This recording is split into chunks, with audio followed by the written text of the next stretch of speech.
Welcome to Speaking of Strong Style, where we discuss the news, issues, and events surrounding New Japan Pro Wrestling. I'm Stephen Conway. With me, of course, is Jeremy Finestone. And I always say at the front, news, issues, and events. Well, we have events, we have news, and Taichi has uncle issues. We will be talking about all that. And, of course, the main thing, the Destruction in Kobe show. That's the big news.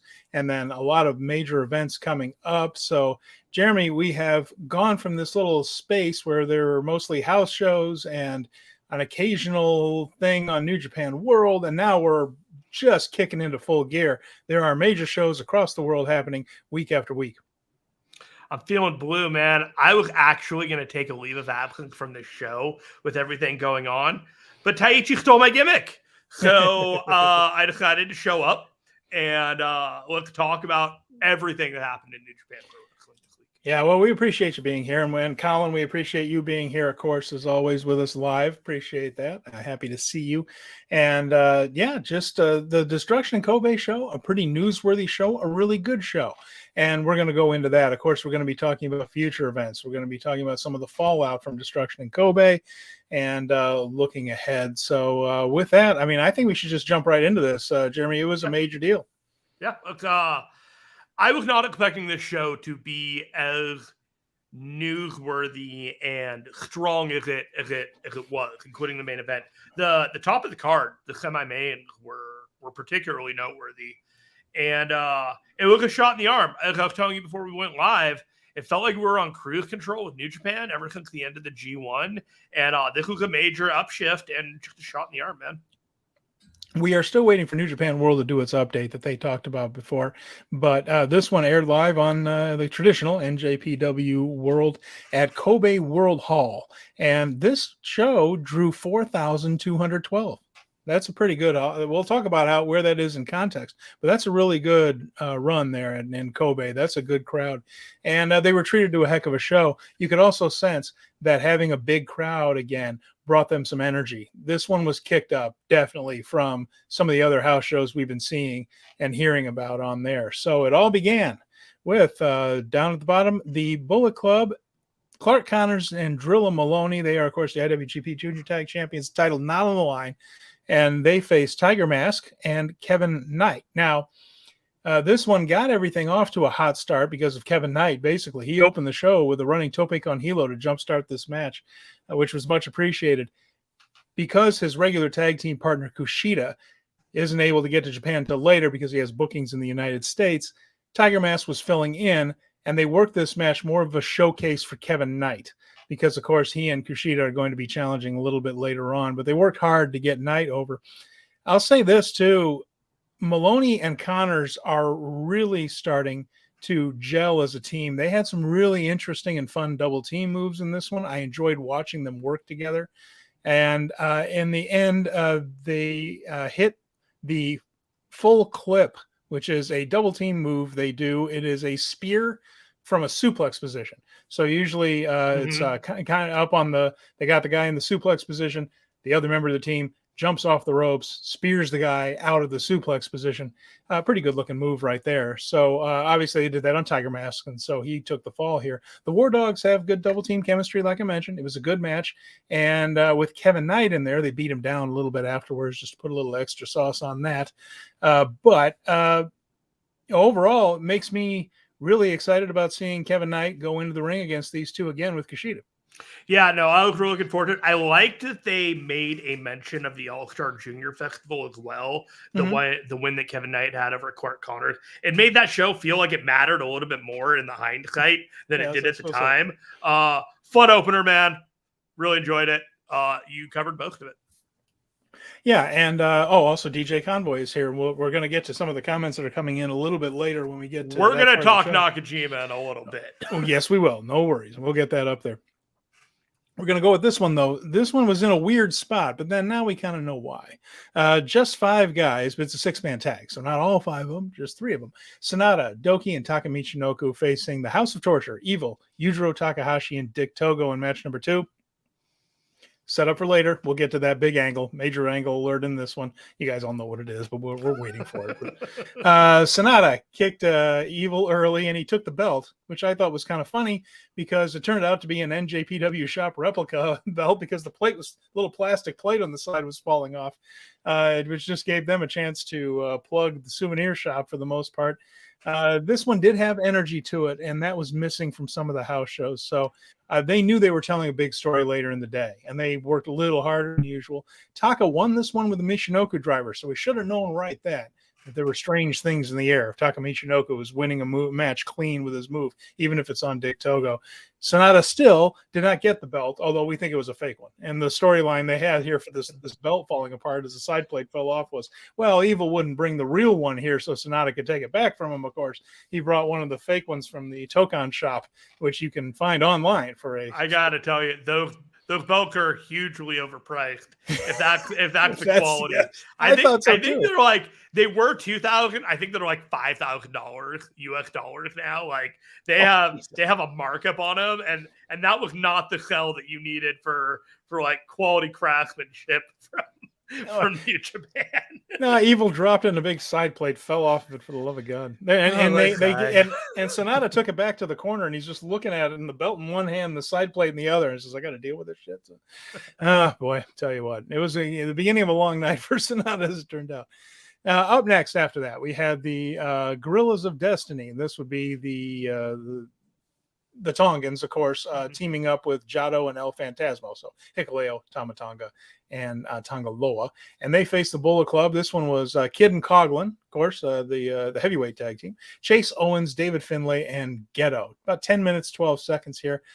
And another one where I think the crowd kind of picked things up a little bit. Plus, we hadn't seen these guys in a while, and you could tell that they were ready to go a little bit. They weren't banged up yet either, although we'll see what happens to them in a couple of weeks. But this one was crisp. Everyone moved well. Everyone hit their stuff. That's kind of what matches with 8 men are like. Well, 10 men, isn't it? It's 1, 2, 3, 4. Yeah, there were 10 men. Okay, 10 men. Yeah, and he only had 12 minutes. So, or not even 12 minutes, actually. It was 10 minutes. No, 10 men, seconds. 10 minutes. Everybody gets a minute. Tonga ended up beating Ghetto with the gun stun, which when you look at that lineup was about the only way that was going to work. And he fought off Finlay afterwards when Finlay tried to get some cheap shots in.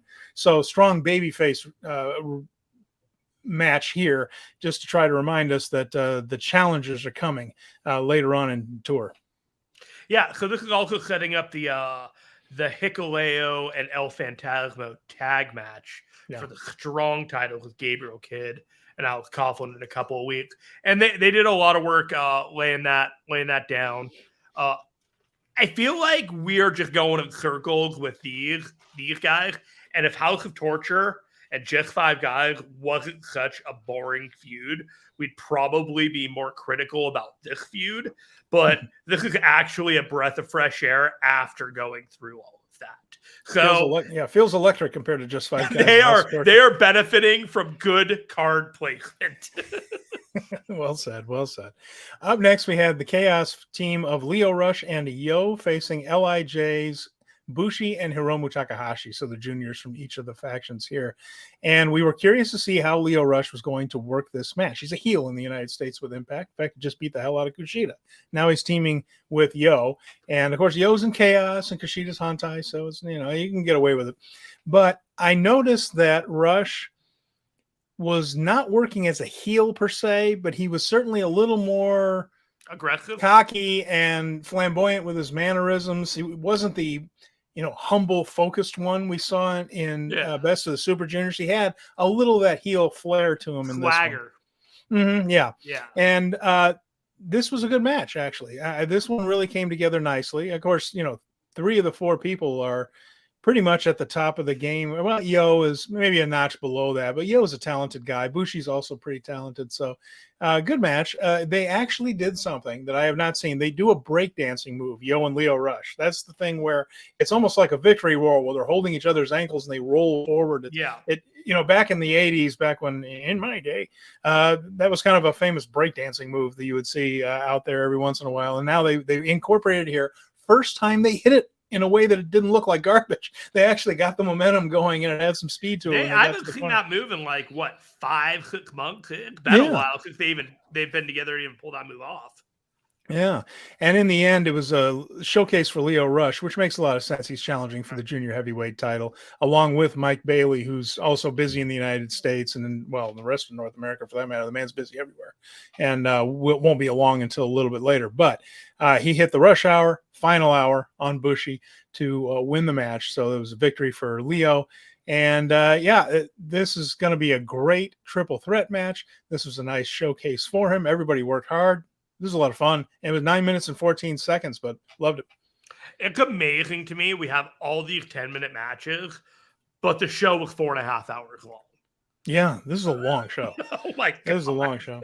And Colin mentions Leo and Speedball have been going back and forth with each other with promos, and it's been hilarious. Yeah, they've been pretty good. And they're maximizing their social media awareness with each other. It's a good way to do it. It's a good way to do it right now. You don't get a lot of promo time in New Japan. You have to do it other ways. Well, this guy is getting a little bit of promo time and a little bit of face time. All four of them, actually. Mm-hmm. Yeah, definitely. So we had, for this one, Zack Sabre Jr. and Bad Dude Tito from TMDK. They faced the Chaos group of Kazuchika Okada and Tomohiro Ishii. 12 minutes and 15 seconds. Zack and Ishii had a really fun sequence of counters on one another, just smoothly rolling from one thing to the other, missing moves, ducking, going in and out of things. It was watching magic, watching those two go near the end of the match. Yeah, it was really beautifully done from two very, very smooth workers. And Okada and Ishii put their working boots on and really put Bad Dude Tito over. They sold for him quite a bit, made him look really good. And it was another sequence later in the match with Ishii and Zack. Then ended up with Zack pinning him on the roll-up. That's the one he does where he kind of puts his ankles on the guy's shoulders and rolls him over and then bridges. It's something that really only a handful of people in the world can do, but he's lanky enough and flexible enough to pull it off. And they hinted afterwards that TMDK might, maybe, perhaps, in the future, be interested in the six-man tag team titles someday, which would be, I think, a nice little rivalry for those belts, if assuming they're going to beat the Impact team, just because that Impact team is coming to Ryogoku, probably be a terrific match, not expecting them to stay long-term. No, there's a different story with that one, and I think that plays more into Impact stuff going on between Alex Shelley and Josh Alexander, so we'll get to that at some point. But no, man, this was a gem of a match.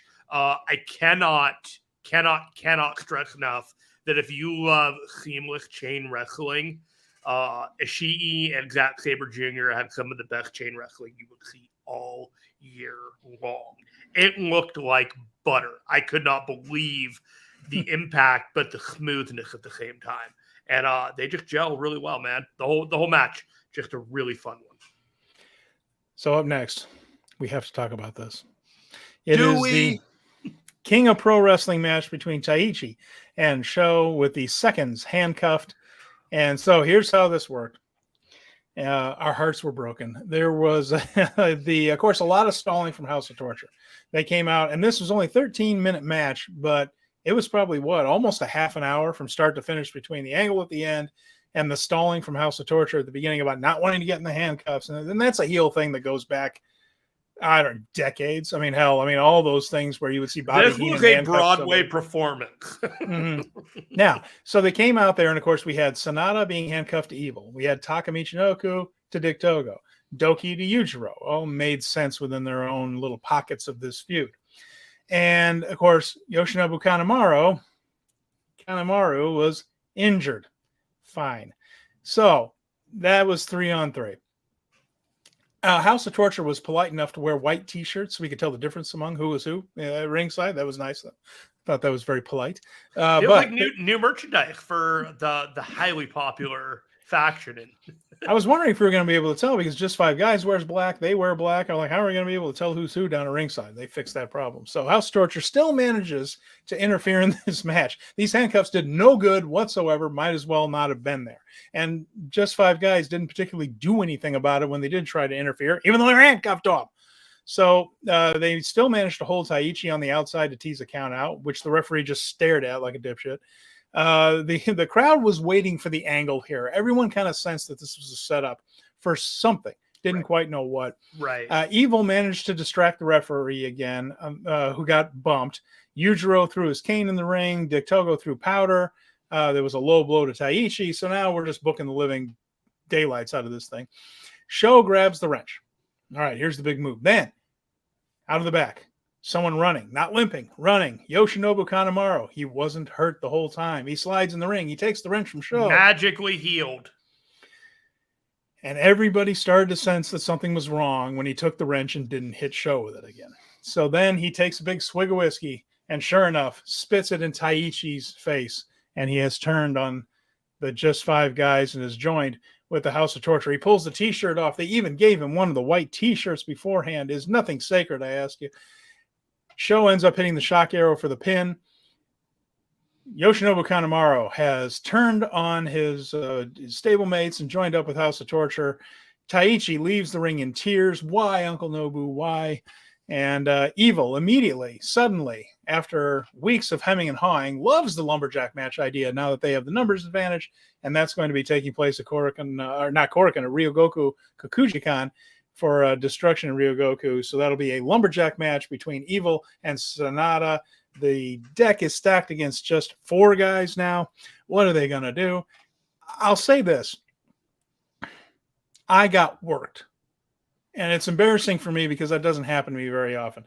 I believed that Kanemaru was hurt. I thought that when he got in the ring, I thought, oh man, he messed up his knee. Because that does happen. You can plant your foot on a mat and all that stuff. And then they did something, Jeremy, that New Japan virtually never does. They took an advertised guy off of a show as part of a work. I'm not going to say it's never happened before, but it's really rare that they would do something like that. So yeah, I thought it was going to happen. They changed the game plan. They changed the way they do. They changed the way that they create expectations. And they are not the only promotion in recent memory in the last couple weeks, last couple months, to presumably use injuries to forward storylines and to swerve the audience. I'm not a fan of it. I'm not a fan of it whatsoever, but I understand that it is effective when used sparingly. But if multiple promotions are using it within weeks of each other, it no longer becomes a compelling storyline thing. So I'm going to record scratch, stop this podcast right now, and I'm going to start asking you some questions. Okay. There are a couple of names out there that we could potentially think about, because right now we're at just 3 guys. 4. And just 4 guys. But Taichi's gone. So he's gone. So we're at just 3 guys right now. And we're going into a lumberjack match. Now, let's explain what we're talking about here, because Taichi was pulled off of events, but the idea being he is so distraught because he's been abandoned by Uncle Nobu that he just can't go on right now. He just has been, he's taking a personal leave of absence is how it was put. Gutted. He's just that devastated by, and he was in tears as he left. Nice acting. It was a good performance. I got to give him credit. You know, it's like he held his hand to his face like he had a microphone there. Hey, he's such a good singer. He doesn't even need to use his mouth. So it's all ready to go for him. The performance. No, okay. So we're supposing here, but it's a fairly good supposition that at the Destruction in Ryogoku card, when the odds are stacked against just 4 guys now, and the House of Torture looks like it has a number advantage, we are expecting someone to appear as the 5th guy. And I'm not trying to be silly about this or facetious, but they have put a lot of money into the just 5 guys thing as far as merchandise, the song, all that would have to be changed if they didn't replace him. And I don't think that's what's going on. I think this is set up for a new 5th guy. Yes. So they don't have to actually change any of that stuff.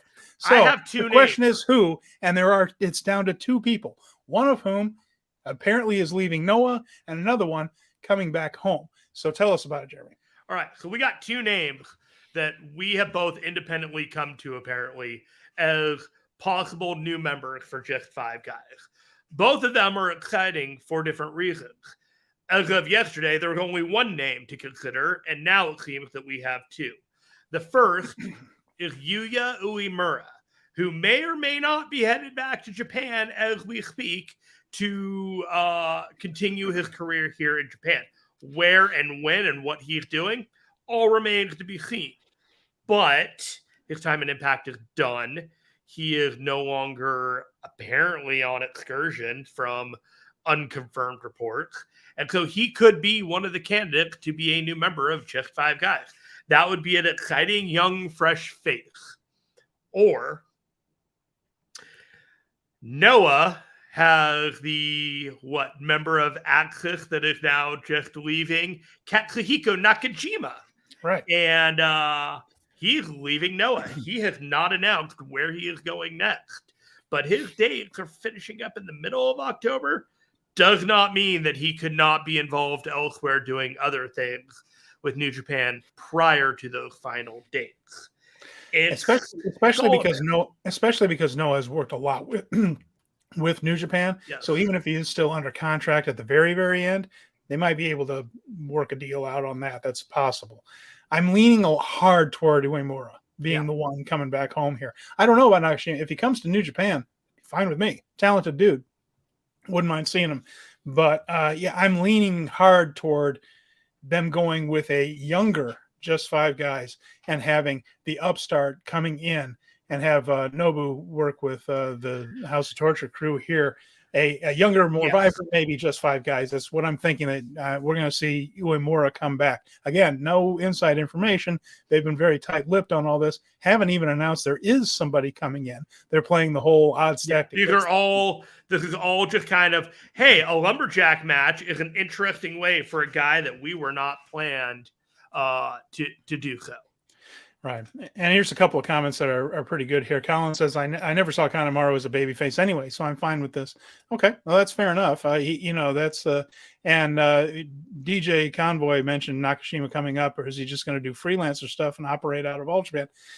We don't really know on that one. Everyone's been pretty quiet on that as well. Plus, he's still finishing up his dates with Noah. He has a few more, so he's not ready. Here's the thing about Nakajima, if he were to be in Just Five Guys, it completely upsets the power balance. So if you have Sonata going into a main event match at Wrestle Kingdom with Naito, and then all of a sudden you have like a near main eventer of Nakajima's level in the faction, that somewhat takes away the steam from the angle and it takes away the spotlight from Sonata. I would keep him as far away from Sonata as possible for now, and that's kind of where I stand on that. It would be a cool idea in the short run, but I feel like there's gaps in that logic when you really think about it. Here's DJ Convoy again. He said he's gutted by this, to be honest, but not because he turned Uncle Nobu, but because he joined House of Torture, which he says is a dull, boring faction. I'm not going to argue with that, certainly. But and he 100% thought he was hurt as well.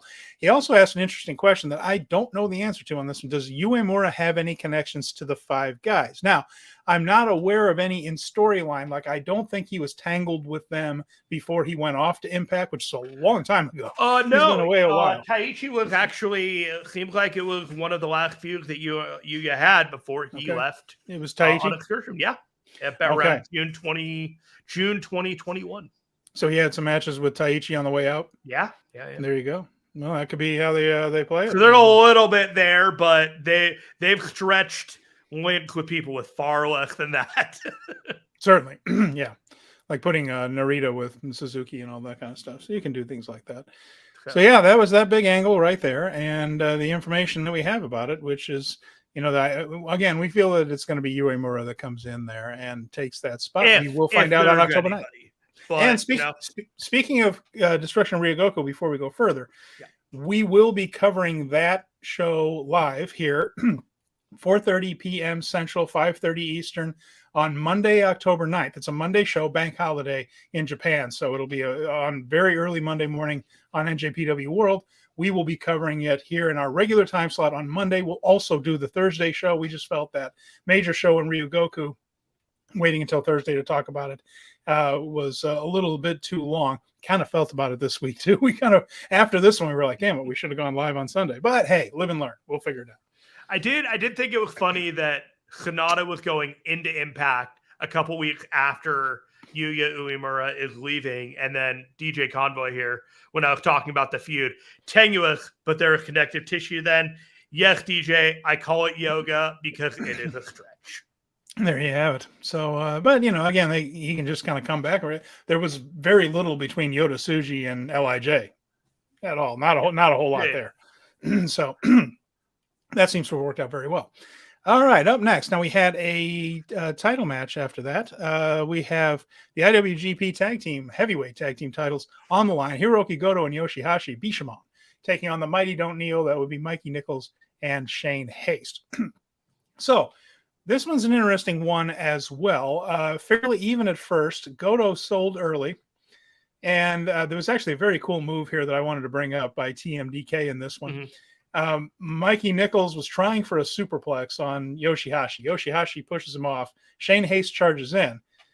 Nichols gets Haste up in a power bomb position because they were about to crash into each other. Instead, he hoists his partner up, backs into the corner, and Haste on Nichols' shoulders gives Yoshihashi a superplex off the top row. I just thought that was really cool. I just enjoyed that a lot. That was creative. I don't think I've ever seen that before. I don't think I have either. So, yeah, that was really neat. Well, that was definitely before this match went off the rails, though.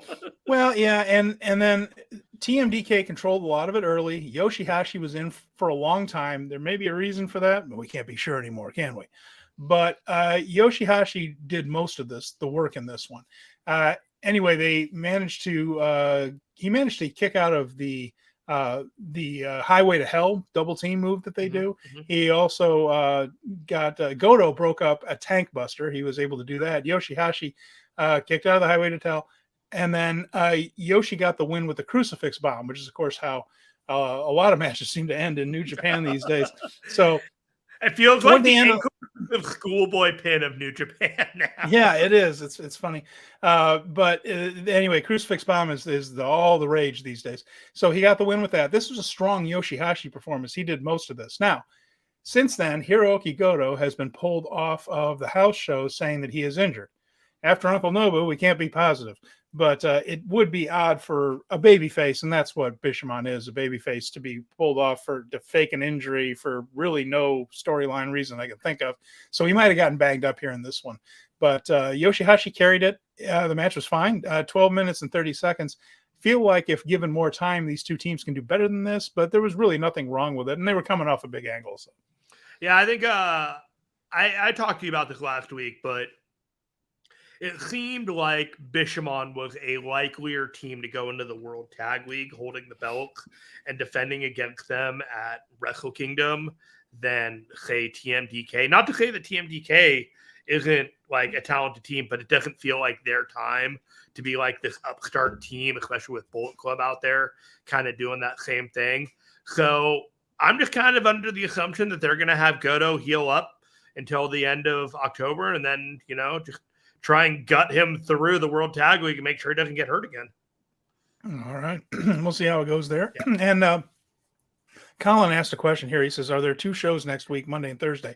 Not next week, but the week after. So this coming Monday is just a normal. This coming Monday is not when Destruction of Ryogoku is. That's October 9th. So the week of October 9th, we'll have a Monday show and also a Thursday show. And the October 1st show on New Japan World is free and live. So you don't have to have a subscription to watch that show. Right. And the 30th will also be on there for subscribers. So we will get both Cork and Hall shows this coming week. All right. And then we had a series of special singles matches there. So we had the first one was this one here, as you see on the screen here, Shingo Takagi and the Great O-Khan. 12 minutes, 27 seconds. This is pretty much a long Bushido contest between these two. A lot of chops, a lot of shoulder blocks. It was a very basic story of Shingo Takagi trying to bring the fire out of the Great O-Khan. Great O-Khan bringing a little bit of that fire, but in the end succumbing to the dragon, including the last of the dragon, which was the finish here. Nothing particularly complicated, nothing wrong with it. It was a basic match between two pretty good wrestlers. Shingo's a great wrestler. Great O-Khan's pretty good. Not a ton of story. It was just a matter of Shingo wanted to bring the fight out of Great O-Khan. Great O-Khan brought the fight. Wasn't enough to beat the dragon. Kind of like a G1 match, just kind of with the edges shaved off, the serial numbers fouled off. They just kind of two guys going in there and wanted to win. And that was it. And it made sense because the other two matches in these special challenges, one's for the U.S. title, but LIJ versus United Empire theme for the last three singles matches of the night. And the next one after this one was Tetsuya Naito facing Jeff Cobb. They did add the stipulation of the contract for the Tokyo Dome being on the line. That came in at the last second. and added a little bit to it. I don't think too many people thought Naito was getting upset here. I think a lot of people figured that this was going to be a win, and it was. It didn't go all that long. I said under 15 minutes on this one, so shorter than a lot of their main events. I mean, this was a semifinal instead of a main event, but Cobb actually hit a combinacion cabron of his own right there, which just is pretty impressive for a 280-pound man. Naito had a Hurricane Rana off the top rope and then an Esperanza. So, you're talking about these guys pulling out a lot of stops here. Cobb countered a Destino, turned it into a spin cycle. Naito hit a Poison Rana before Cobb could get the tour of the island. So you started getting the big moves back and forth a little earlier than you normally do. Usually you get those at about the 15-minute mark, but here they weren't even going 15. Started to get the big moves around the 7 or 8-minute mark. And there was a cradle attempt off a satellite DDT by Naito, and that works because he's gotten a couple of flash pins off of that. In G1 he did around that tour. So that's kind of over right now. That's gotten over with the crowd. The crowd had picked up on that he might get a win if he does that satellite DDT where he puts the foot on the rope, swings around, and then rolls him up into a cradle. People are kind of ready for that to be a good false finish now. You can use won that a couple of times with the G1, and it really stuck. Yeah, exactly. Anyway, the tour of the islands, again, he tried it, but this one time it was countered into a Destino. And then Naito set him up, hit the full-blown Destino for the finish. This was very good. Putting the Tokyo Dome spot in jeopardy did help the match a little bit, gave it a little extra flavor. Naito was still favored in the end, but it helped. And then in the end, everyone was happy that their guy defended the contract and will go into the Tokyo Dome. And I think a lot of New Japan fans are really fired up at the idea of Naito being there. Maybe not so fired up about who his opponent is, but they're excited at the idea of Naito. The fans want that roll call, Jeremy. They want it bad. They do. Do you think anyone's ever going to lose their title shot at Wrestle Kingdom to a rando like that feuds with them in the run-up? I mean, do they ever? They did it. Remember? I mean, Jay White got it from Ibushi one year. Yeah, but they did it 2 nights. So they had the game to play and split it. But with the one Wrestle Kingdom, the one night, would you ever think that they'll ever just do a curveball and just say, "Fuck you, fans! This is what we're doing"? I think some year they will. I think some year they will. This is not the year. This is not the year at all. But I think some year they will. This is laid in concrete kind of style right here, right now. Flaming Shark is with us. He's got some things to say. Shingo getting the win here does lend itself to his theory. He will get the final Sonata defense before Naito. Yeah, that does look like it, that he's going to run through all of LIJ on the way to the Dome. You're right. Cobb and Naito was very good as well. This main event coming up. Oh, man. We're all going to get through it together, I promise. He says, assuming, of course, Evil doesn't beat Sonata, and pretty unlikely. Yeah, you don't speak that Evil into the world.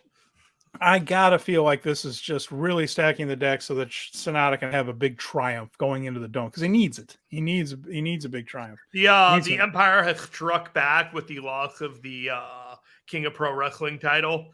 I think that is the dramatic tension that they've introduced into this whole factor. And Brad is here with us. Hello, Brad. Glad you're here. And Flaming Shark also mentions that I don't really count the Ibushi thing because he still had his path to the main event. Yeah, right. It was all just gamesmanship with the booking. They did it when they could because they knew it didn't really take anything away from someone the fans really wanted to see. I would be curious to see if they did it with a heel that no one wanted to see. And then had a baby face come and beat him to get, I don't know. Maybe there's a way that you could do it where people would not be upset about the Tokyo main event. For the scenario to happen, there'd have to be a cataclysmic injury, and you don't want to wish that upon anybody. But deliberately doing it, this was all part of the plan, that would be wild. You could almost do a thing where someone saves the Tokyo Dome main event. Here's what I'm talking about. I'm not advocating Evil winning the G1. Okay. I'm just saying, but somebody like Evil winning the G1 when one of their faction mates is the champion and then teasing the idea of, we're just going to lay down in the main event, or it's not going to be much. We'll just have a little exhibition in the Tokyo Dome main event. Just and then, like riling up the entire like fan base. Yeah, and then sometime in the fall, someone they actually want to see win the belt manages to maneuver themselves into a thing where now all of a sudden that Tokyo Dome main event, it goes from being some silly heel thing into an actual wrestling match for the title, and someone has to save the day. There are ways to do it. We haven't seen them do it yet. Yeah, just something to chew on. I don't know. One of these days we might be coming back to this conversation, having a real good laugh, is all I'm saying. Okay, so let's get to this main event. Yes. And, when I see this main event, I think, boy, Sonata and Evil have their work cut out for them in Ryogoky. Yeah. This was so good. The United States UK heavyweight title match, Will Ospreay, Yota Tsuji, 27 minutes and 51 seconds of brilliance. What can you say about this one? These guys both have the agility of much smaller men. So when they start to do the junior heavyweight moves as these heavyweights, and neither one of them are massive, but they're big guys. They're fully grown heavyweight wrestlers. Seeing them do that is very cool. And Jeremy, what struck me about this, watching it, was something we've known for a while. It's not any shocking revelation, but Will Ospreay has really learned how to slow down at times and let things sink in, which he didn't always do when he was the young junior heavyweight Will, bouncing off of every surface he could find. That wasn't there 5 years ago, but now he can pause and then pick things back up with the speed and intensity. He lets moments breathe now, and it makes his matches a little bit better. He lets things sink in. And that's one of the things that has made him, I think, probably the best wrestler in the world, with Okada taking basically half the year off, just kind of goofing around in multi-man tags.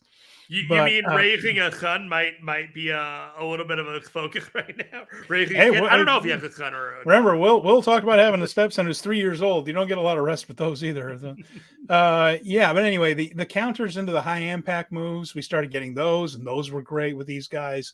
They fought on the apron. They teased the curb stomp move from the elimination match they did in the house show run up. So that's one where Tsuji did a curb stomp to Will from the apron all the way to the floor.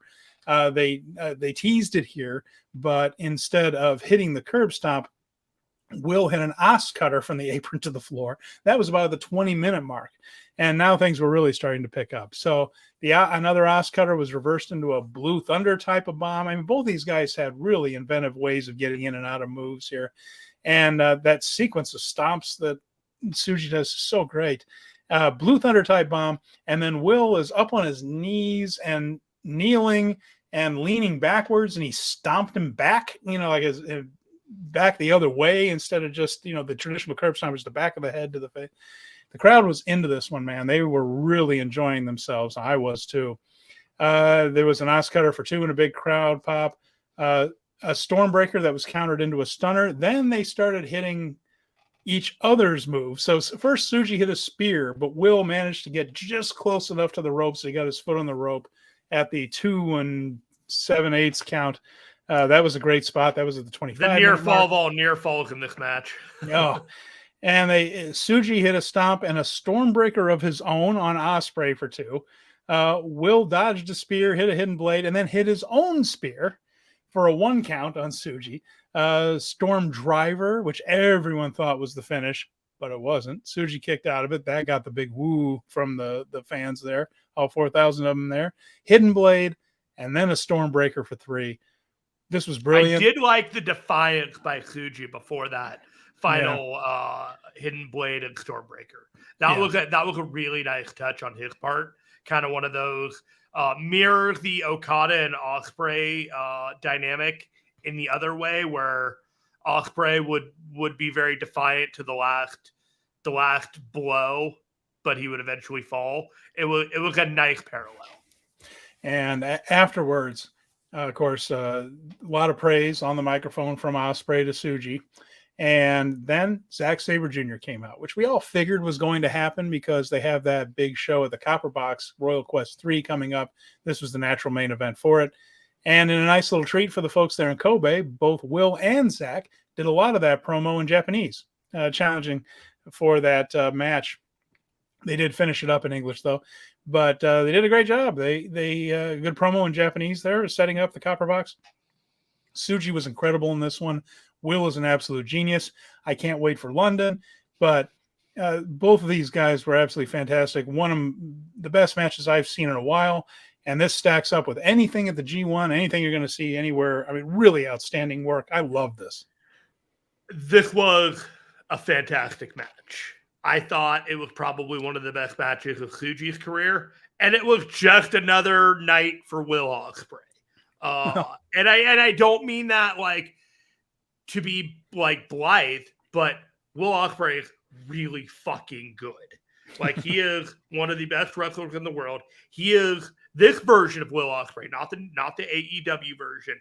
This current version of Will Ospreay is probably one of my favorite presentations of any wrestler in the world right now. He's great.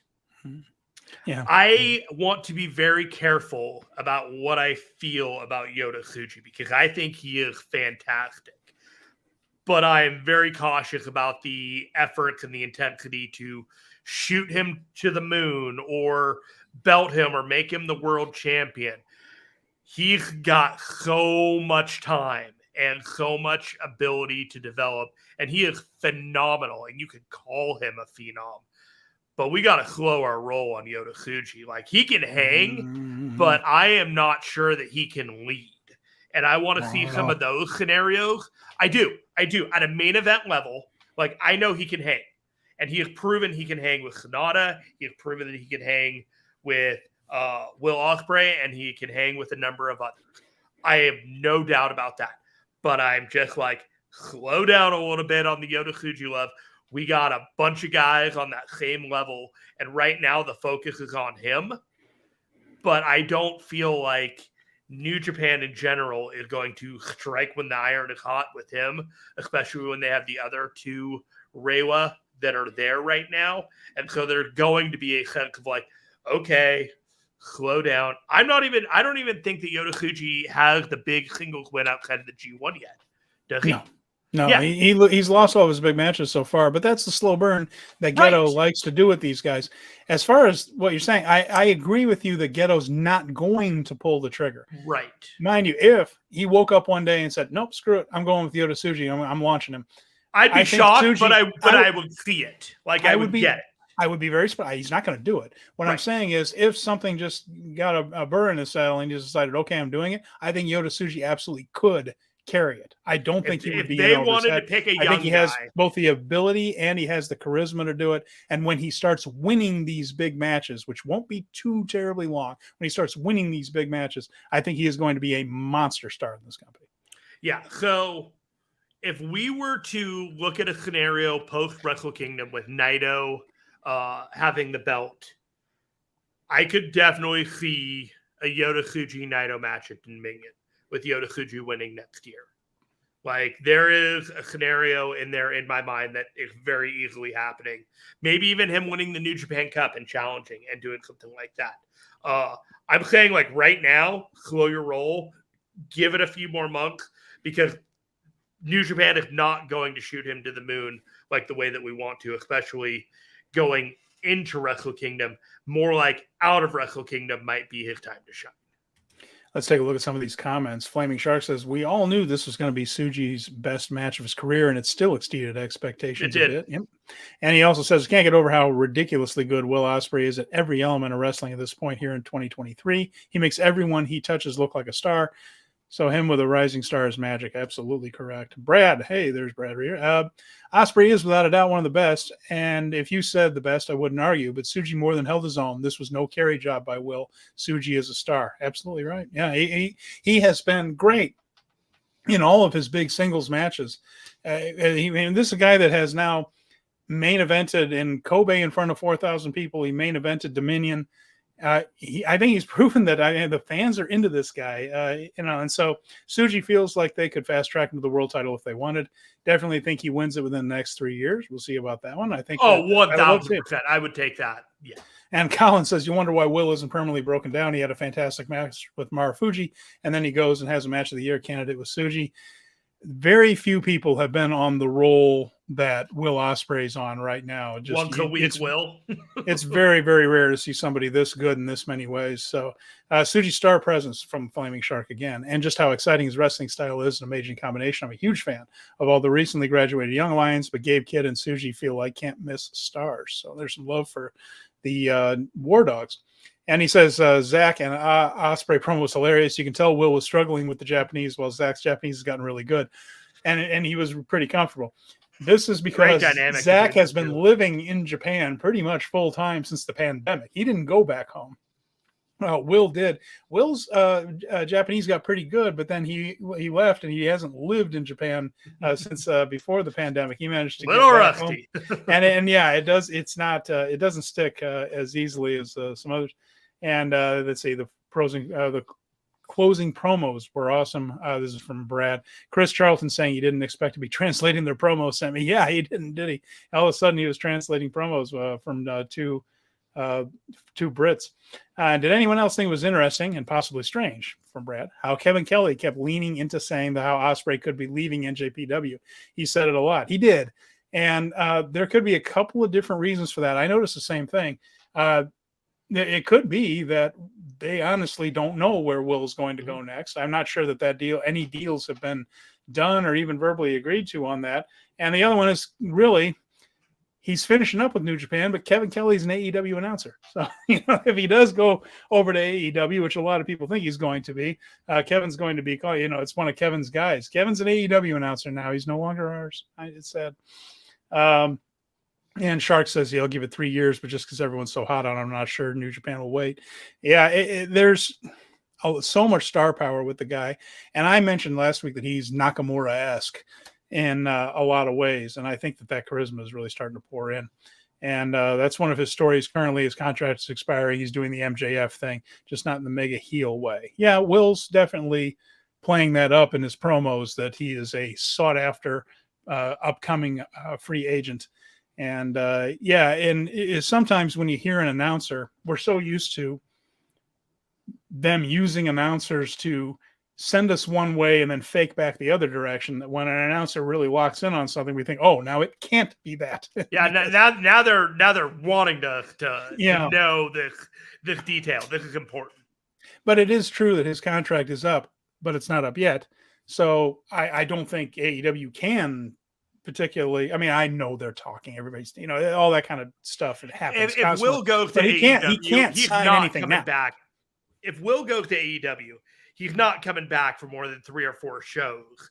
This isn't going to be like the other way around, where like he's working a bunch of New Japan shows and then showing up every month for AEW doing it. It ain't going to work like that. And Colin's asking, when are they introducing Kevin Kelly's replacement? We don't know yet. We know that Kevin is sticking around all the way through Wrestle Kingdom. Might not be until after that. Could be some 3-man booth too. Like everyone just kind of working together, kind of doing the Ethan. Because I think Kevin's going to do Dash, isn't he? Isn't he doing New Year's Dash? Or is it Tokyo Dome? I think the initial confirmation was that he was going to be working through Wrestle Kingdom and then the Dash, and then we'll see from there. But that was kind of like, okay, don't plan for that much after that. So I mentioned that 4,212 showed up here. That was up from 3,150 for a Burning Spirit tour last year. Remember, they didn't have Destruction. Last year was Burning Spirit. Part of that, the Inoki anniversary thing. So they didn't, they changed, went back to some retro names for their shows. But in Kobe last time, 3,150, this time 4,212. So he takes Sonata out of the main event, puts Tsuji in, and the crowd goes up 1,000. They had, but no, that show last year had Ospreay versus Finlay for the U.S. title. That's the one that drew 3,100. And here's one that seems like a really long time ago. Carl Anderson's never open weight title defense against Hiroshi Tanahashi was on that show. Now, the biggest crowd so far this year in Kobe was for Dragon's Gate. They did over 5,000 for a show in July, the Pro Wrestling Festival 2023. That show had Shingo Takagi and Hiromu Takahashi on it. So if you need to draw in Kobe, bring the New Japan guys in, I tell you. So everyone else has done under 1,000 in that town since this week. So good crowd. Again, Will Ospreay and Yota Tsuji put rear ends when in you the have seat. a good card, people are going to show up, and that was a pretty good card. Now, before we move on to some of these other things, we do have more house shows this week. Now, on Monday in Nagoya, in front of 951, the Gorillas of Destiny team, the Tongans, and that alliance with Phantasmo, they defeated the Bullet Club, Finlay's Bullet Club. Chaos went over LIJ, and Yoshinobu Kanemaru teamed with Sho and Evil, and they beat Sanada, Doki, and Taka in just 10 minutes. So that not long, not a long look at Kanemaru with House of Torture, but that was the first one.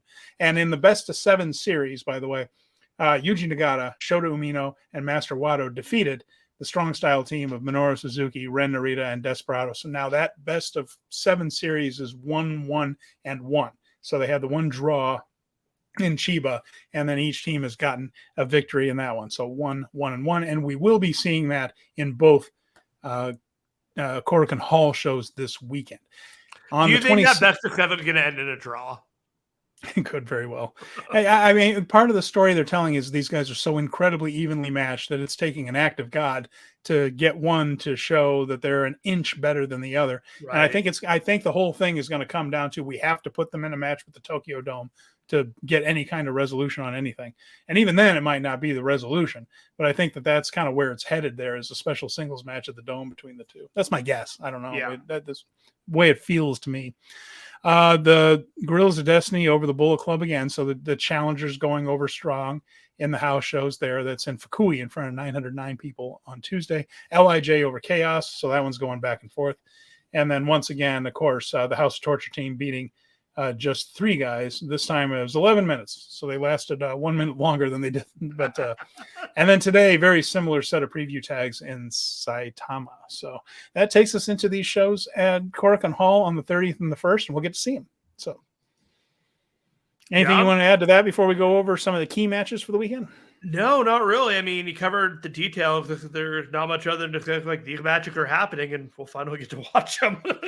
So on Korakuen Hall on the 30th, we will get our first look on New Japan World at Kanemaru with the House of Torture. They'll do that 6-man match again. We'll also be seeing Lio Rush and Okada against Hiromu and Naito. So that should be pretty cool. And then a best of 7 match there. That's 6-man.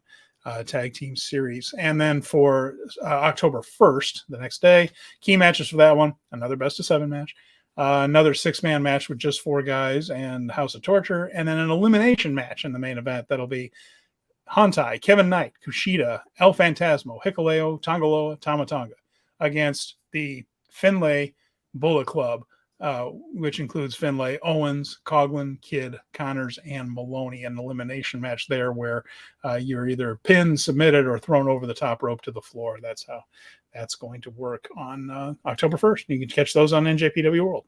Yeah, I think those are the I think I have the whole card here. Yeah. Up the top. There we go. Just another setup for the House of Torture, just 5 guys. Got another Lio Rush, Yo, and Okada versus LIJ, Hiromu, Naito, and Bushi. Got another one of those best of 5, best of 7. Then you got Yota and Shingo versus Callum Newman and Great O'Khan. Yeah, these are gonna be a fun show. Live, free on YouTube. And Brad mentioned something here. It's interesting to note that per the world schedule here, the next Destruction show on the 9th only has live English commentary with Japanese commentary uploaded at a later date. I'm going to keep an eye on that. I wonder if they're going to update I'm saying that show is going to be the one that's going to have a new app ready for you.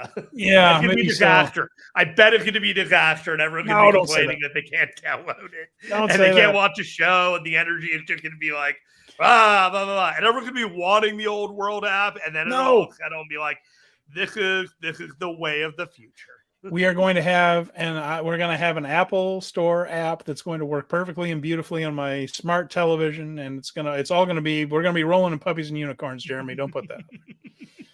I insist. All right, so looks like we got a couple of Royal Quest matches that were made as well. You want to take a look at those? Well, we do, but we actually have something on October 1st here in the United States to deal with here. So can we talk about Wrestle Dream first, because that is coming up? You want to do Wrestle Dream? Let's do Wrestle Dream.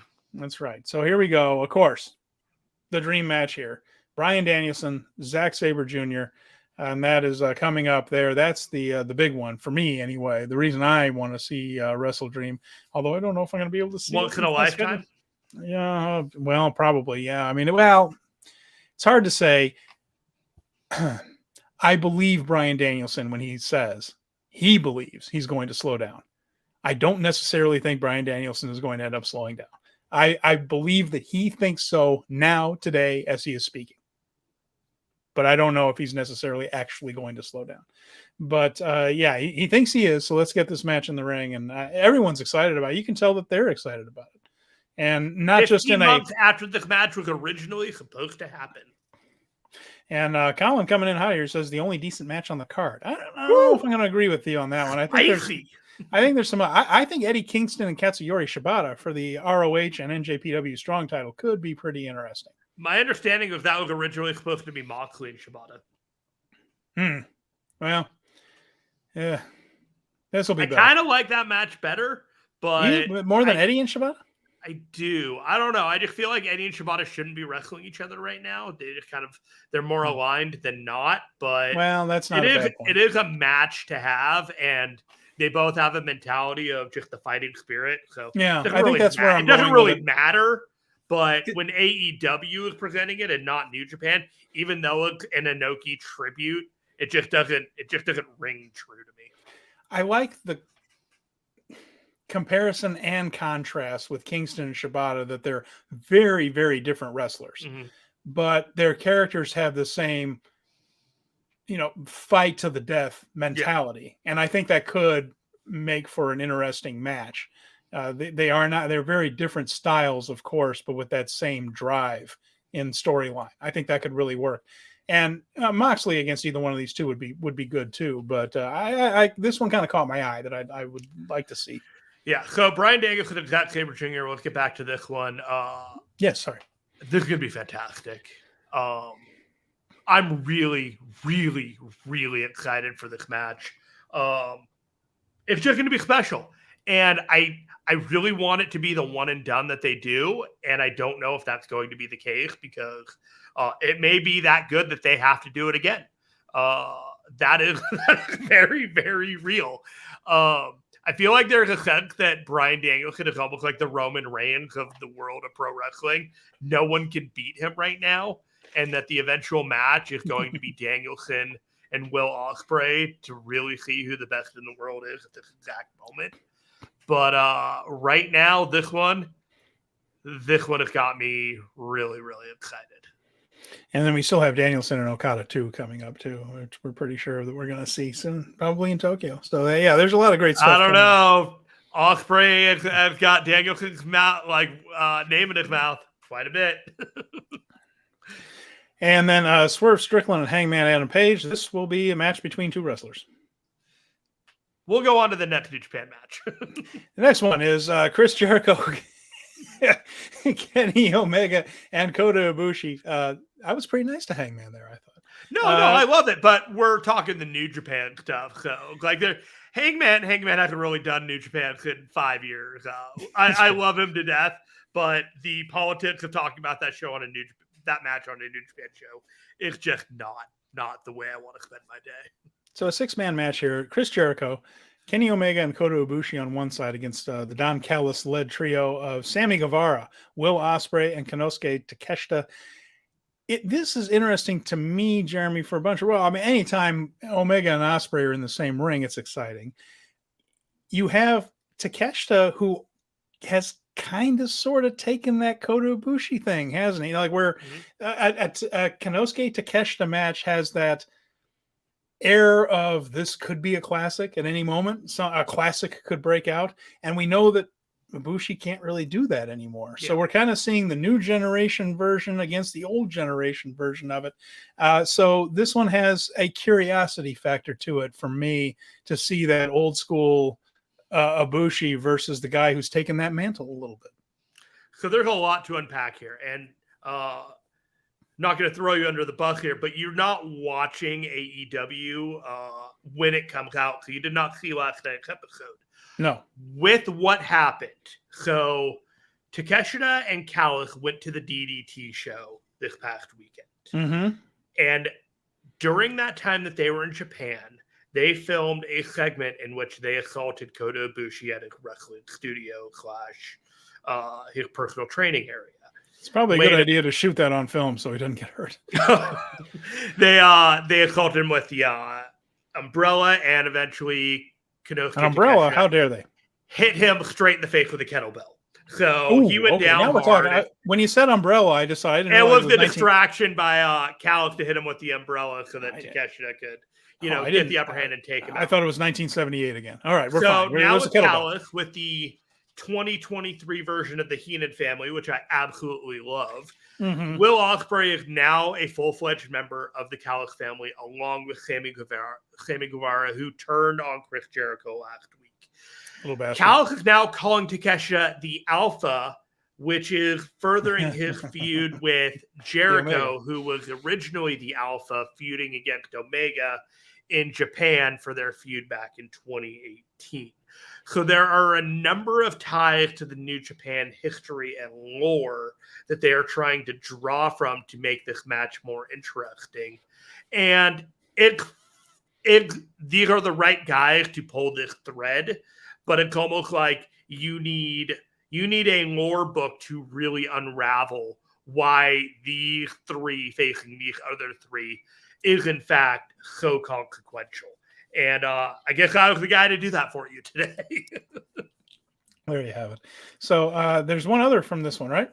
Let's go through it. Yeah. You got the Kingston Shibata. We covered that already. We talked about that one. Yes. Yeah. FTR versus Aussie Open. This is a rematch from the Royal Quest 2 show last year, in which these two tag teams were phenomenal and proved that they were the best in the world at the time when they wrestled each other. Now, we are kind of in a scenario where these two tag teams have not been made to look at the prestige that they have.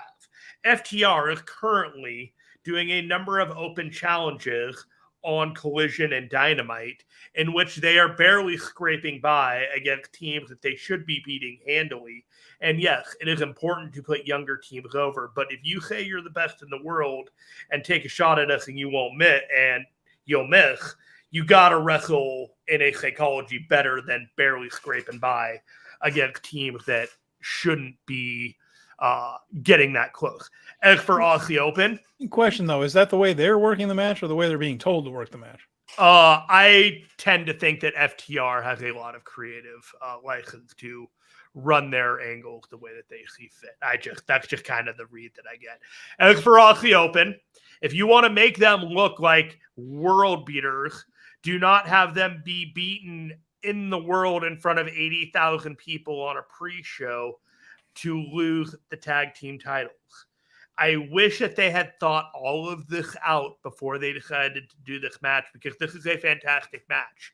But the prestige and luster of both tag teams at the time, from when they were last year to this year, is markedly different. And I tremendously hope that this is an effort to bring them back to prestige and the status that they should have going forward. Brad asked an interesting question. With Will in the Callis family, does that make Aussie Open and the rest of the United Empire de facto Callis family members too? I don't think that's been brought up, but they're certainly adjacent. They're Callis. I would not rule out Aussie Open joining the Callis family. And that seems like a really great mix. And there is still, delineations. Aussie Open hasn't really, or United Empire hasn't really been mentioned all that much recently in AEW. Just like Bullet Club and Bullet Club Gold have a little bit of difference. I feel like they've kind of shifted away from that aspect of it, but they're still considered, Will and Aussie Open are still considered United Empire or New Japan. And Twan Mack mentions, don't forget to a double effing clothesline. Well, nothing more devastating. Nothing more devastating than Adam Cole and MJF doing a double clothesline. It's the most vicious move. Send the fans home happy, right? You got to give them what they want. As Excalibur finds a way to scream on every show. So, not really New Japanish. Yeah, no New Japan there. No, not really New Japanish. Fine. Not really New Japanish. We're going, for those of you who are listening, for those of you on a podcast who are wondering what the hell's going on, we're going through the rest of this card. And if you're an AEW fan, this card's this card's fine. It's not bad. It's but as if you're a New Japan fan, we're just kind of it's worth 50 for Japan Danielson, and it's worth 50 for Danielson and Zack Sabre Jr. And if you're not convinced that it's worth 50 for Danielson and Zack Sabre Jr., I am hesitant to think that the rest of the card is going to put it over, but it's still going to be a fun card. Yeah. And Darby Allin and Christian Cage, 2 out of 3 falls. I'll try to get something out of that. They could probably do something with it. All right, so direct me next. What do we talk about next? Okay, so let's see. Well, let's go to. I don't think there's a whole lot new for the October 9th card. We're going to preview it heavily next week because we'll be building up to it. So I don't think they've announced any new major matches. So we'll go over that next week. But we do have some interesting information on Royal Quest 3 here, don't we? Yes, we do.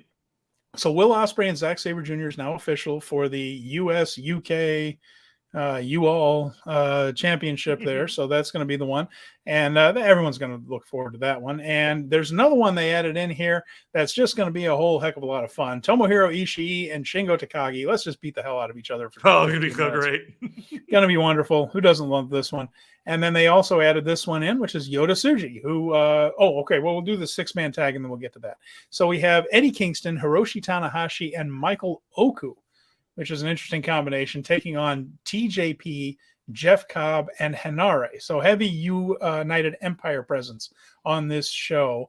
You expect that with Zach and with Will, of course, but they've added in some more UE members, so it should be good. So this seems like it's really setting up the Sam's Town show. I did say Sam's Club. I said Sam's Town, and I'm so proud of myself. I love it. I feel like Hanare getting a win over Michael Oku to set up that match at Strong should be the way that this goes. That's what I see when I see this match right here. Everyone here is going to get a massive reaction. It's going to be a whole ton of fun. A lot of power moves. Jeff Cobb could be doing his thing. I'm looking forward to this match. And then we also have Yota Tsuji and Luke Jacobs. So that'll be interesting. Of course, Yota Tsuji did a lot of his excursion with Rev Pro in England. He was also in CMLL, but he probably the majority of it, right? I would say he did most of it at Rev Pro. And so the fans are familiar with him there. Luke Jacobs will give him a contest. I would expect Tsuji to get a win here, I think, right? Yeah. I mean, if Yota Tsuji had won that match against Will Ospreay, would it have been Yota Tsuji versus Zack Sabre Jr. and Will Ospreay versus, let me check, Luke Jacobs? Yeah, probably. I would imagine. I mean, because they always knew it was going to be. Well, they never booked. I don't think that was ever a factor. But that'd be a way you could do it. I wanted to mention something too that I thought was interesting. Last week, speaking of Eddie Kingston, week we talked about him having a match at Defy with Rocky Romero. That match did not happen. He has pulled back on all of his independent bookings to make sure that he can stay healthy for his AEW New Japan Pro Wrestling bookings, which, pragmatically speaking, I think is the smart way to go. That is a man who has toiled on the indies and has given far more to the indies than a lot of them have, and he owes absolutely nothing to anybody, and he will continue to give his time when he can, but that is not a guy that should feel bad about not being able to give back to pro wrestling. So tip of the cap to you deciding to focus on your health on that one. But what was interesting is they took that match and they put it on Rampage. So Defy got the match taken from them, but they still did the match and put it on TV for AEW because, New Japan let AEW have that match extended to Defy. Well, again, Eddie is an AEW guy, not a New Japan guy. So he goes where Tony tells him to go. And Chris Sampson's here with us. Hey, Chris, how are you doing? We can all hope to love something the way Eddie Kingston loves canceling indie dates. Well, the man's in his 40s. He's on the run. He's on the run of his life. And, what can you say? He's decided that now that he is on the run of his life and getting all these major shows and checking all these things off his bucket list, that he is going to pare things down and make sure he can actually do them. So that would be and here's a match that I didn't see coming in any way, shape, or form. Trent Seven against El Desperado. I got so used to Trent Seven at NXT UK that seeing him in a New Japan ring for the first time since 2016. So first time in 7 years. I'm excited about that. El Desperado is one of the best junior heavyweights in the world. I think this will be a fun match and something that, like you said, not on my bingo card that I was going to get to see Trent Seven and Desperado. I like that Trent Seven is getting back into the UK scene, and he was unceremoniously let go from WWE, NXT UK, and all that stuff. So I'm happy to see him on New Japan, on a New Japan card again. I think he's been on one before. Yeah, in 2016 he did a little bit of it there. Yeah, so let's see what he does with Desperado. I kind of think Desperado is probably going to win this one. That'll be fine. So what else we have? We have a strategic agreement between 3 different companies: Major League Wrestling, CMLL, and New Japan. So this is just announced today for the most part. Talent and storylines will be flowing between them, they say. Big spirit of cooperation here. We've seen some of this over time. And guys, okay, we'll let you guys talk on it. Yeah, Chris and Colin saying hi to each other, as they should. We're glad both of you. We are a community of New Japan fans. I love it. It really is very cool that we can all talk about this stuff and know what we're talking about, not have to explain every inch of it because we all know. But yeah, Major League Wrestling, CMLL, New Japan working agreement. And they said storylines and title matches could flow among the whole thing. It all sounds wonderful in a press release. Let's see if any of this actually works out in practice, because if there's it's more, if we learned anything, that it's a little more challenging in practice than it is in a press release to make all of these moving parts work. But I don't think this changes a whole lot, Jeremy. I mean, CMLL and New Japan already work together a lot. MLW has done things with CMLL a little bit, and maybe get the Luchadors getting some dates with MLW is fine. Adjacent. It'll be Impact adjacent. It'll be an occasional special show. You're not going to see anything New Japan super consequential. You'll see stuff built to New Japan shows and incorporating on talent. But when all of wrestling works together, it's a lot more fun. Yeah, but you also have to keep in mind that this is not the big league of wrestling promotion, so you can't imagine big league things happening. So if you're into the fun co-ops, that's what this is. Making New Japan more accessible to the people that watch these promotions, so that New Japan has a better outreach. And if anything else, it's another place to send somebody on excursion, I suppose. Maybe. I don't know if you'd send them to MLW though. Nah. Never mind. I'll take that back. But they already send people to CMLL. Colin asks, where the hell can you watch CMLL and MLW? Well, I know more about CMLL than I do about MLW. I'll admit that. CMLL has a YouTube channel where you pay a membership price and you can see all their big shows from Arena Mexico. And I believe Arena Mexico, and there's one other there where you can see several shows a week on the weekly rotation there on their YouTube channel. And Brad mentions that MLW is on Fight. So there you go. So you can go see it on Fight. I don't watch a whole lot of MLW. Who doesn't love watching stuff on Fight, right? Come on.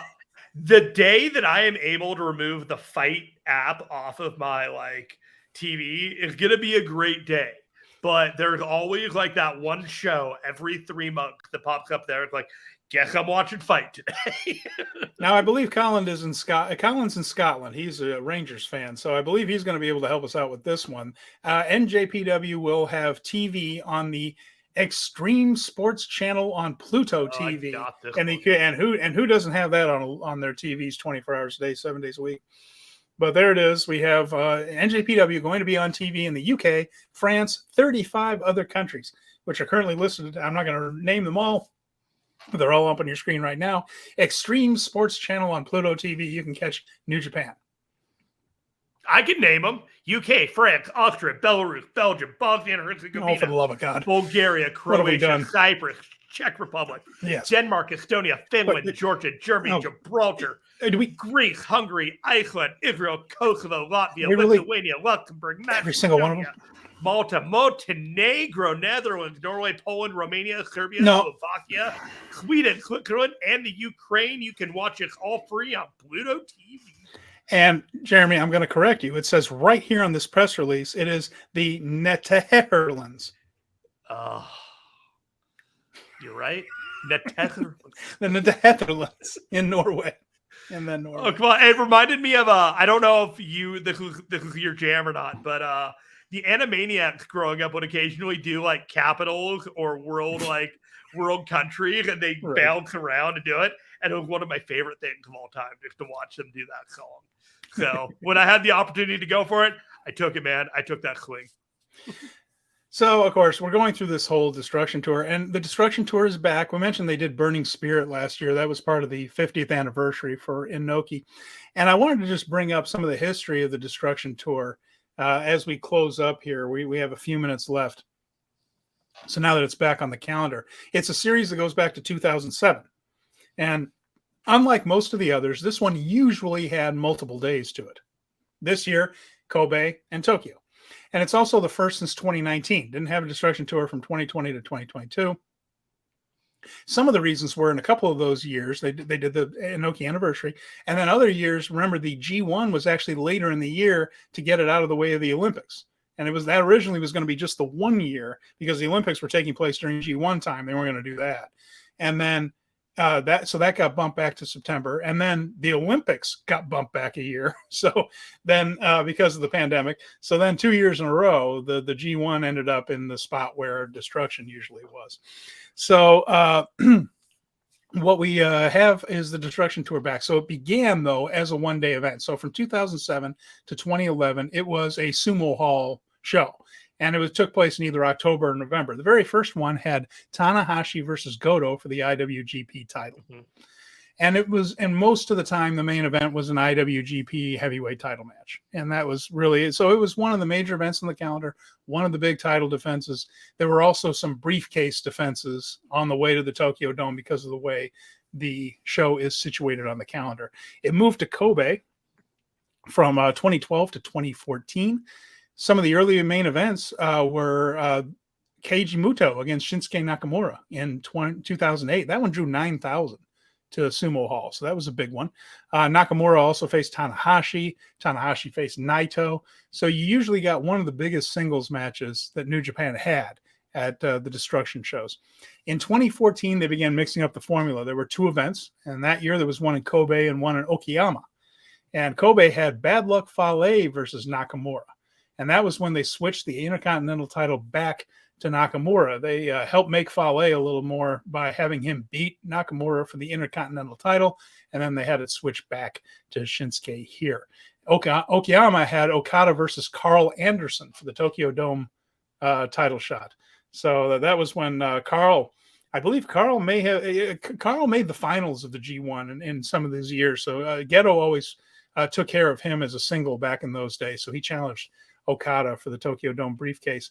And this one I thought was funny here, Jeremy. There was a never open weight title defense on that show, and Yujiro Takahashi defended it against Yoshihashi. Just go figure. That's sure. That's a strange never open weight title. I feel like what is old is new again. And also the Time Splitters, Alex Shelley and Kushida, defended the junior titles against El Desperado and Taichi. So Taichi was still again. Taichi was still junior back then, so he was hitting the cardio. And the only time was he crying backstage when he was embarrassed back then too? No, of course not. No. And Taichi's devastated. He lost his best friend, for the love of God. Have some empathy. The only time there wasn't a major title on the line was the main event was 2018, and that was when the top match was a special challenge match with Tetsuya Naito and Minoru Suzuki. So if you remember when those two were at each other's throats for a while, they just had a special challenge match in that one. Other Destruction events that year were in Hiroshima. That was Omega over Ishii for the IWGP title. So Omega and Kota. So you had the Golden Lovers facing off. And then Kobe had Tanahashi over Okada for the Tokyo Dome briefcase. If you remember, that was when Omega was the world heavyweight champion. Tanahashi had his miracle run to win a G1, still so far the last one, probably the last one he'll ever win. And then he had to defend that briefcase against Kazuchika Okada to get there. And of course, he took the title from Omega at the Dome. So those are some fun. That was a fun one. That was a good year, yeah. And so you see that Destruction has always been kind of a critical cog in the machine of getting us to that Tokyo Dome show. Like a gatekeeper event. Gatekeeper event, exactly. And while I was going on and on about a little bit of history right there, Brad was nice enough to help us out. And by saying the Pluto TV is a streaming app that has dozens of free channels 24 Hours of Godzilla, 24 Hours of Julia Child. I like the original Japanese Iron Chef, personally. That was one of my favorites. And old Tonight Shows with Johnny Carson, by the way, which is an old comedy dork I liked. 80s sitcoms, etc. Yeah, exactly. And one of those is called the Extreme Sports Channel. That one, it will be showing New Japan Pro Wrestling. So that is going to be available. A lot of commercials, though. Get ready for commercials. Yeah. I mean, it's a free app, right? So they got to make their money somehow. And remember, if they're not charging you for the product, you're the product. So that's the whole idea. Wrong, but I wasn't expecting you to go there. They you're the product. They're selling you to the advertisers. Just keep that in mind, folks. Whenever anything's free. So you are the product. So there you go. A little bit of history right there. And we might be wrapping this one up a little bit early, unless you have anything to add here, Jeremy. I don't. I love wrapping things up a little bit early. I know that we average 90 minutes a week, but sometimes we go over. So it's okay if just one time we wrap this up 10 minutes early. It all averages out, I tell you. So once again, folks, don't forget to check out the Fight Game Media Patreon, the other shows. $5 a month. $5 a month. Tell them what the other shows. I know Power Bomb. All right, let's do the rundown before we wrap this up. We'll be going home 8 minutes early, not 10 minutes early. We have a Patreon underneath us right now. It's patreon.com Fight Game Media. For $5 a month, you get the wrap talking about WWE on Monday morning. On Tuesday morning, you'll get the boom talking about AEW Week in Review. You'll also get In the Clinch with Paul Fontaine and Ryan Frederick talking all things MMA, UFC centric. We also have the Dynamite Show, which is a live post-reaction show, AEW with Paul Fontaine and Jeff Hawkins on Wednesday nights. You'll then get 5-Star Joshi Show and the GG Show alternating at the end of the week on the $5 tier with occasional bonus shows thrown in there. And then at the $10 tier, I'll let you jump that in at the second. But at the $10 tier, we have the Power Bombshells and our show thrown into the Patreon feed so that you get this if you don't want to watch us live on YouTube, which I don't understand because look at me. Look at me. I am a gorgeous man that talks about New Japan Pro Wrestling. I am a complete package. And then you get Stephen Conway, who's the brains behind the operation. And you're just like, what a deal. Stephen, what do you have to add to all this? I wanted to mention now is the time to listen to the 5-Star Joshi Show with Scott Edwards because no one knows Joshi Wrestling better than he does. And the 5-Star Grand Prix finals are coming up this weekend. I'm very excited about that. There have been some wrenches thrown into it. There have been some serious injuries with some major contenders. The Rossi Ogawa, who's probably going to win. He's going to get my vote for Booker of the Year. I don't know if he's going to win. You might. But, the whole thing is he's had to do some acrobatics to get this thing to work. But nevertheless, Stardom still churning out great stuff. So I recommend that. And if you're listening here on a podcast, remember, please, it doesn't take long. Give us a rating, give us a review.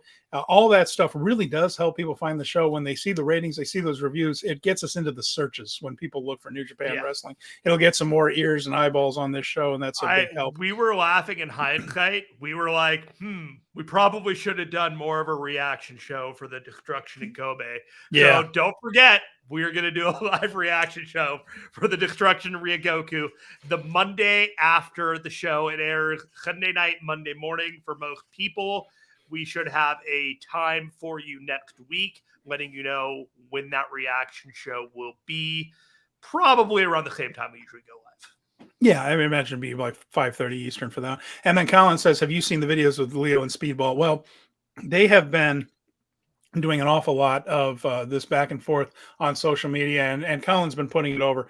I have seen some of it, but since you've been putting it over so strong, Colin, I am going to do a little search and see if I can be a little bit more comprehensive about this, because apparently they're doing some pretty strong stuff on their social medias, talking up that three-way match that we're all looking forward to with Hiromu Takahashi, Speedball Mike Bailey, and Leo Rush. So I will check it out, and apparently it's worth your time to do so as well. I'll take Colin's word for it, Jeremy.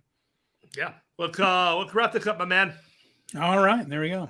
A lot of interesting stuff going on around the world of wrestling. We're going to be covering it all next week. We will preview Destruction Ryogoku. We will be talking about the house show events that have gone on in the meantime. And, there's going to be a whole ton. We'll also have the AEW show there, Zack Sabre Jr. and Danielson to talk about. So with that in mind, that's Jeremy Finestone. I'm Stephen Conway. Thank you once again for listening and watching. Speaking of strong style, we'll see you again very soon.